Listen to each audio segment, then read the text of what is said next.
some Week 10 OFL football as two of the ONFC's best. The Green Bay Packers set to take on the Los Angeles Rams. Pack attack at 5-2-1. Meanwhile, Los Angeles sits at 6-2. Let's go first quarter. Lamar Jackson loses the juice. Melvin Gordon would pick it up. Still pretty unlucky for the Rams there. And then 2nd and 1 from the 23. The Rams would still be able to drive down the field despite the fumble as Lamar Jackson with an excellent pass over to Jamison Crowder. But then the next play, Melvin Gordon got hurt grabbing at his knee. That's some scary stuff, and he ended up dislocating his knee. And obviously, the talent at running back was not the same for the Rams. There's Dorsey. He doesn't get anything on 3rd and goal, which would lead to a Los Angeles Rams field goal, making it 3-0. Here's Baker Mayfield of the Packer offense as Mayfield on 3rd and 4 over to Hollywood Brown, and he would lose the juice as that's going to be Okun who recovers it. The Oklahoma connection is unable to do some damage there. Lamar Jackson, meanwhile, over to Evan Engram, former Ole Miss Rebel, as he brings it to the 34. Now 2nd quarter. Wrong thing, game. Wrong thing. That's not right. Luckily, we would get to see the play shortly after this mess, and Lamar Jackson would end up being sacked by Ja'Kai Polite, as not very polite on that one, making it a 2nd and 19. And then on 2nd down, nasty hit by Shaquille Griffin as Dorsey loses Quattro. Not Shaquem Griffin, that's Shaquille Griffin with 2 arms. And the Packers would get it back as Baker Mayfield on 2nd and 7 would be intercepted. You can't spell intercepted without the D. That's A.J. Boye, who is the one who makes the play, and the Rams will get the football right back. Head coach Kyle Mentor not too thrilled. 2nd and 6 here for the Rams is Lamar Jackson. I don't know how that one was intercepted. The Packers probably touched it about 4 times.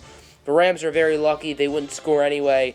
Next, Packer possession. There's Colton Grundle, the rookie out of Penn State, bringing it to the 43. Nice play on 3rd down from Baker and the boys. Very next play is Mayfield. He's got the moves like Jagger. That one would be to David Sills V, former West Virginia Mountaineer. And then 2nd and goal for 1. Pack attack trying to punch it in as Saquon Barkley would do just that. What did the dog say? Bark, bark. As Barkley is the one who gets the score, making it 7-3. As the Rams will get it back. Lamar Jackson, former Heisman Trophy winner, over to Engram. Evan Engram with a nifty move, bringing it to the 45 for a gain of 18 yards. And then 2nd and 4, Lamar Jackson scrambling like eggs on a frying pan, and he gets an excellent run, bringing it to the 21. That was bad. Let me tell you right there. That's a bad joke. Anyway, 3rd down and 7 as Lamar Jackson, he would scramble like he's laying on a date over to Jamison Crowder, who they say is not in the end zone. However, they would review it, and if you look at it, it doesn't really look like he's in the end zone. He got 1 foot in, but that right foot, it looked like he was down out of bounds, but the Zebras would still call it a touchdown anyway, making it 10-7. The Packers are used to the referees not being on their side, as Hollywood Brown gets that one with 3 seconds left in the half. The Packers would tie this game up with a field goal from Donald DeLahaye as he destroys that one, making it 10 apiece. Now into the 2nd half, as Lamar Jackson would be sacked. Ja'Kai Polite and Dexter Lawrence going downstairs where Daddy hides the vodka. And then 3rd and 13, that would be J.D. McKissick breaking some ankles. What a play right there by J.D. McKissick, as he was looking like Kyrie Irving on that one. And then from the 41, Lamar Jackson, you might as well put him at running back while Melvin Gordon is out. He gets that one to A.J. Brown, as 2 receivers with the last name Brown from that same draft class. Obviously, Hollywood Brown's had a few nice plays today. There's A.J., and then the Rams will kick a field goal from Robbie Gould. And now it is 13-10. As the Packers have it here, Baker Mayfield baking up some magic as he finds Travis Kelce. And then not too long later, from the 8-yard line, Packers trying to punch it in as Mayfield back to Kelce. Wash, rinse, repeat. Touchdown Green Bay, and they would take the lead, making it 17-13, as the Packers now looking good. As here is Jamison Crowder with an incredible catch as he snags that one. And then from the 35, screen pass, but this one would not work as Levante David, former Cornhusker, reading the play like a book, and that would lead to a 4th and 1. Rams have to go for it as he would be just short. Dorsey unable to gain anything. The Packers are in the driver's seat.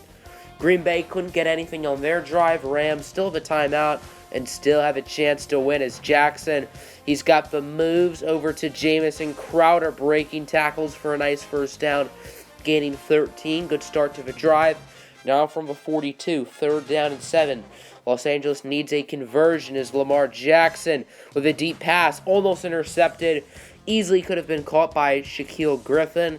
The Rams are lucky. They get another shot. 4th and 7. Lamar Jackson for the win, and it's incomplete. As I guess this time for the Packers, it didn't matter. They dropped that interception. Shaquille Griffin very excited, and the Packers will get the win by a score of 17-13, and they take sole possession now of the number 1 seed in the NFC. Very close game. Both teams were balanced, I'd say. What I mean by that is both offenses were solid, but nothing special. Same can be said for the defenses. No one was outstanding. No one was bad either. So looking at the rest of the OFL, the Cardinals get the win over the Patriots, who look like a total laughingstock right now, trading all of their players for picks, even though picks are meaningless at this point in the OFL. Meanwhile, Arizona, who of course just traded for David Johnson, the MVP favorite, he wasn't even the main ball carrier this week, as Leonard Fournette, the human hamburger, with 3 touchdowns, and the Cardinals improved to 3-6. Not much of a year for them either.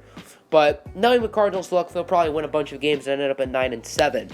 So, this one had my jaw on the floor. Saints and Panthers, and New Orleans wins 49-0. Champ Britton didn't even start because I automated the depth chart because Aaron Donald wasn't starting for some reason. I forgot that Champ Britton was our guy. I forgot to change that, but Alex Smith threw 3 touchdowns. Wes Lund actually struggled. That's very rare from him. So our defense must be cooking. If you don't know, I am the Saints. That's why I'm saying we and our. So good to see us winning as we are now 6-4, I believe. We're 6-3. Panthers, meanwhile, 4-5-1. The Giants beat the Cincinnati Bengals, as this year looks like a lost cause for the Bengals. Giants now with Matty Ice are now 5-4. And watch out for New York. They definitely have a chance to do something this year in the playoffs, especially in a pretty weak division. The Eagles no longer have David Johnson. The Cowboys have been a mess, and so have the Washington Redskins. So watch out for the Giants, one of my sleeper teams. And then a big game here in the AFC South, battle of 2 4-4 teams. Nick Smith and the Titans end up with the win. Both Smith and Jack Jackson throw 3 touchdowns.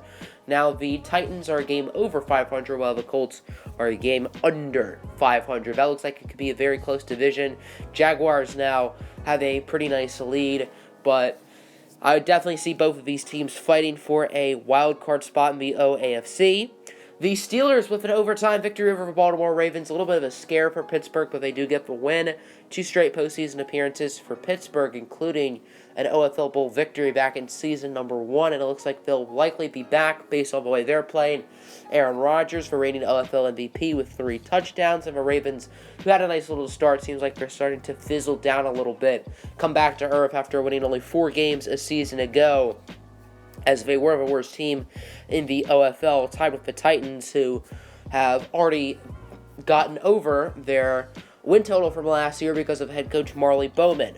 Now the Bucs get an upset on the Atlanta Falcons. Atlanta goes down to 6-3, tied with the Saints. Nice game from Eric Dungy nonetheless. And I'm pretty sure this is Tampa Bay's first win since week 3. If I'm not mistaken, of course, they started off 3-0. Then everything went downhill very, very quickly, but they do get a nice division win over the Falcons, who have also made the playoffs 2 straight years and definitely look to be back. The Oakland Raiders get the win. They're playing some good football right now, winners of 2 straight. And meanwhile, the Buffalo Bills, they got off to an incredible start, but are now only 5-4. And the Bills really look like they're starting to fizzle off after a crazy start. So the Dolphins definitely looking good in that AFC East division. Fins ended up getting a bye week this week, so we obviously won't be talking about them. And then the Jets and the Chargers, as the Bolts just traded away Matt Ryan, and they are now 2-7. Jets not much better at 3-6. Both of these teams not looking good, but I guess this win does give the Jets a chance to potentially do something in a crowded OAFC. Maybe another win or two will propel them into the wild card conversation. Broncos with a big win over the Chiefs, as the Broncos are now in the wild card conversation themselves. DeMarcus Rice, their rookie quarterback, has been incredible as of recent weeks. Of course, they traded for Jared Goff recently, but Goff doesn't need to start if Rice is playing this well, and I definitely agree with the decision-making there on head coach Zion Akonjo IV. Chiefs go down to 6-3. Jaguars beat the Chicago Bears. Bears only have 2 wins. They are not looking too good right now, as Jack Jackson has definitely had a better season than Herb 9. Of course, the Bears had that choice, and it didn't really work out for them. Meanwhile, Jacksonville, led by head coach Jake Pride, are looking good. I want to say they're 6-2-1, which would currently give them the number 2 seed in the OAFC. And then the Seahawks beat the 49ers. Hobie beats FG, as the Seahawks, both of these teams have had a roller coaster seasons, but San Francisco's really going on that downswing. Don't expect to see them in the postseason, but maybe Seattle is a wild card. Don't expect them to win the division over the Rams, but they could certainly make it in at a wild card spot, even though there are plenty of teams in this conference. The Lions, whoever doesn't win the division out of the Saints and Falcons, so it'll certainly be challenging to get playoff spots. And then the Dallas Cowboys beat the Washington Redskins. Skins are one of the most talented teams in the league on paper. They just have not been able to figure it out. Meanwhile, the Cowboys have gotten off to a very slow start. They've actually won a few games. I believe they're probably only a game under 500 by now. They have a chance to make the playoffs for a second straight season if they continue to play well. And then the final game we're going to be looking at, huge surprise. Texans destroy the Browns 28-6. As the Texans are starting to play a little bit better, but I definitely don't expect to see them contending. Meanwhile, Cleveland, they've sort of been up and down with Brad Kaye now at the helm at quarterback. But the Browns are a team that I definitely expect to see in the postseason. If not, they'll definitely be fighting until the very end.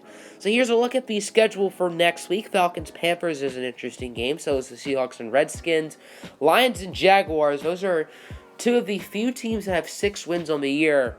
And there are some other solid games, Chiefs and Browns as well. So look at the standings. Dolphins, the only team in the league with 7 wins.